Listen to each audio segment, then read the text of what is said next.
This is Jeffrey Wright. You're listening to The Story. This season celebrates the unknown backstories of African-American trailblazers that changed the world. You'll get to walk a mile in their shoes, and their identity is secret until the climax. Hey everyone, this is Stephanie from The Mission. This season of The Story is brought to you exclusively by our friends at Salesforce, a company that is committed to building a path toward equality for all. This is the story of how an ex-slave and a famed business tycoon revolutionized agriculture and created a material we all use today. Today's story is called The Chemist and the Tycoon. One by one, the chemist examined each piece of material under a microscope. He mumbled to himself. He made some notes in his journal. Sweet potatoes, failure. Dandelions, failure. He listed out dozens of other plants, all failures.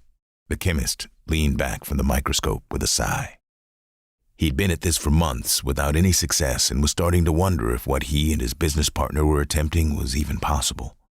No, he thought to himself, doubt wouldn't lead to the discovery they needed. There were hundreds of plants left to try and thousands of possible chemical combinations. It was a daunting task, but he knew that at least one combination would create the material that they and the country needed. With new resolve, the chemist got up from his desk, went to the back of the lab, and picked out another batch of samples. Returning to his microscope, he went back to work, his notebook filled with similar results. Cattail, failure. Clover, failure. Thistle, failure. Pigweed, failure. Goldenrod, fail. Wait, he stopped writing halfway through. He peered through the microscope and squinted, focusing the lens in and out. Sitting back, he rubbed his eyes, unable to believe what he saw. He analyzed the material one last time before going back to his notebook.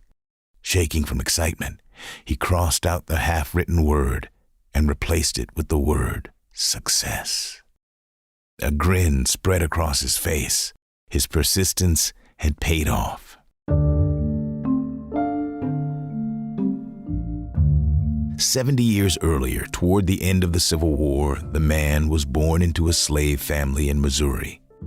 When the boy was just an infant, he, his brother, and his mother were kidnapped by a slave trader and held for ransom. Their owner, Moses, made an attempt to rescue them. The boys were safely recovered, but unfortunately, their mother was killed at the hands of the traders. With no family left, Moses adopted the two boys.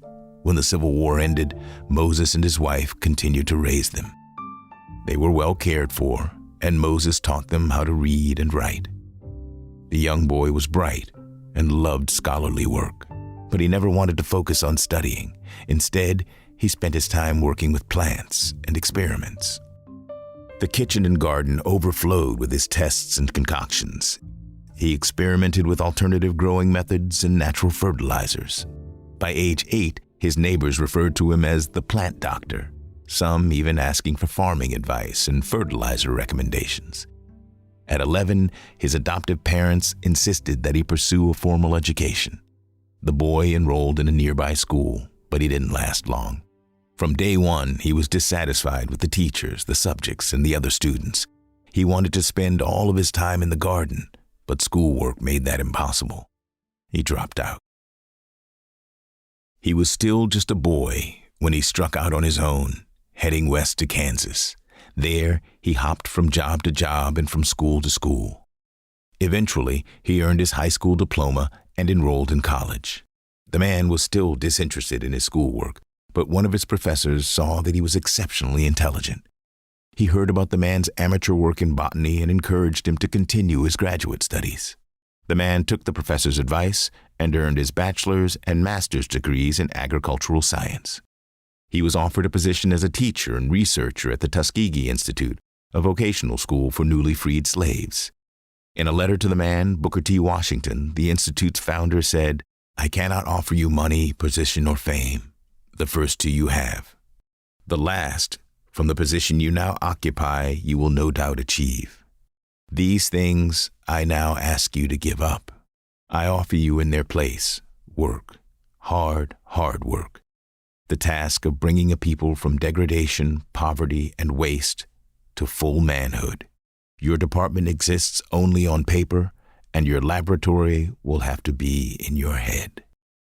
Intrigued by the opportunity, the chemist accepted the offer. He developed numerous fertilizers and agricultural methods that helped rural farmers get the most from their harvests. He encouraged the farmers to stop planting nutrient-draining crops like cotton and corn and instead plant nutrient-rich crops like peanuts and sweet potatoes. He became well known across the country for his revolutionary farming practices and innovative use of plants, which led to statewide teaching tours. His methods helped poor Southern farmers increase their production. But crop farmers weren't the only people interested in his new techniques. During one of his tours, a businessman from Michigan saw the chemist's work and was intrigued. The businessman sent the chemist a letter with a proposal. It read, "I have been studying your work for some time now, but it was not until this past month that I saw a real opportunity for how our work could complement one another. The world will undoubtedly need a substitute for gasoline in the not-too-distant future, and I speculate that a plant-based fuel is the solution. I am also interested in seeing how alternative crops could be used to make other products, plastics and paints, for example." The letter went on to explain some of the other materials they were already using at his company, and the businessman asked for the chemist's take on what they could improve or change. The chemist went back and reread the letter. He wants to run a car on plant oil? This businessman is either crazy or a visionary. The chemist couldn't decide which. Thinking it couldn't hurt to answer some of his questions, the chemist decided to reply. A friendship blossomed, and the partnership would prove to influence the chemist's work for the rest of his career. Over the next 7 years, the two friends wrote constantly to one another about everything from plants and farming to car production and education reform. Each would make trips to see the other, the businessman to the Tuskegee Institute and the chemist to the man's company headquarters in Michigan. When World War II began, the businessman saw an opportunity for them to work together on a new project. The wartime rubber shortage was hurting his company's production, and he thought he could solve the problem by making a plant-based synthetic rubber. The businessman began visiting the chemist more frequently, trying hard to convince him to move his lab to Michigan. Interested in the project and happy to work more closely with his friend, the chemist gave in. He relocated his lab and research to Michigan. From there, he began working on solving a seemingly impossible chemical equation. Months later, the chemist sat in his lab, marveling at that wonderfully beautiful word, success. He grabbed his pen and wrote another letter to his quirky business partner. "To the greatest of all my inspiring friends, how fitting that the breakthrough should come through while you are out of town on business. We have successfully created a synthetic rubber. You would never guess which plant ended up working. Goldenrod. Travel safe and come home soon. I cannot wait to show you and Mrs. Ford what we have discovered. Your ideas are revolutionary, and I see even more big innovations just ahead of us. With love and best wishes, I am most sincerely and gratefully yours, George Washington Carver." Carver folded the letter, put it in the envelope, and addressed it to Mr. Henry Ford. Throughout his time working with Carver, Henry Ford donated considerable amounts of money to the Tuskegee Institute to help fund Carver's work. Even after their deaths, Ford Motors has continued to donate millions of dollars to the university. When the United States was dealing with a massive rubber shortage during World War II, it was Ford's donations, encouragement, and sometimes outrageous ideas that helped Carver discover the exact chemical formula needed to make synthetic rubber. Carver's research into agricultural science reformed the way farmers in the Deep South grew and harvested crops. His methods helped dramatically increase the standard of living for farmers and agricultural communities throughout the country. Together, two friends, George and Henry, forged a partnership that helped get the U.S. through the war. George Washington Carver was buried next to Booker T. Washington on the Tuskegee grounds.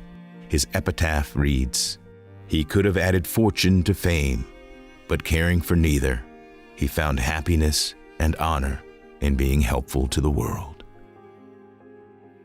That's his story. What's yours going to be?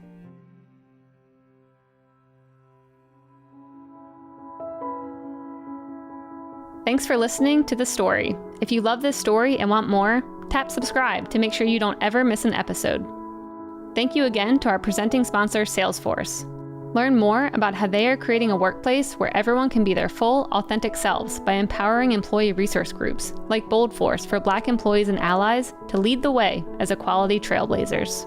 Salesforce created a special report called The Impact of Equality and Values-Driven Business, which you can read by clicking the link in our show notes. The Story is created by The Mission, a veteran-owned media company and podcast network. To get more stories like this one, you can subscribe to our daily newsletter at mission.org. The Mission creates custom podcasts and original content in partnership with world-class companies like Salesforce. To learn more about how you can sponsor an original podcast, head over to mission.org/studios.